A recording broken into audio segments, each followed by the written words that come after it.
Facebook মেসেঞ্জারে কেউ message দিলে এবং আপনি তা পড়লে অপর প্রান্তে কিন্তু বুঝতে পারবে না, এমন সুযোগটাই কিন্তু আনা হয়েছে। এজন্য প্রথমে ফেসবুক মেসেঞ্জারে চলে যাওয়ার পর নিচের দিক থেকে মেনু অপশন রয়েছে, এখানে প্রেস করে দিবেন। কাইন্ডলি স্ক্রিনটা ফলো করবেন, তারপর কাইন্ডলি এখান থেকে উপরে দেখতে পারবেন সেটিংস অপশন, এখানে প্রেস করবেন।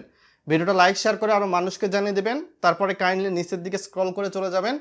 চলে যাওয়ার পর প্রেফারেন্স নামে একটা অপশন রয়েছে, এইখান থেকে প্রাইভেসি অ্যান্ড সেফটি সাবসেকশন, এখানে প্রেস করবেন।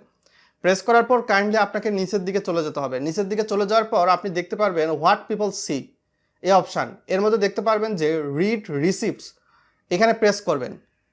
এইটা সাধারণত দেখা যাবে শো রিড রিসিপ্ট, আপনার এটা অনই থাকবে এবং people will be able to see when you are read their message, অর্থাৎ মেসেঞ্জারে কেউ মেসেজ দিলে সেটা পড়লে দেখতে পারবে অপর প্রান্তে। এটা যদি অন থাকে এটা আপনি অফ করে দিবেন।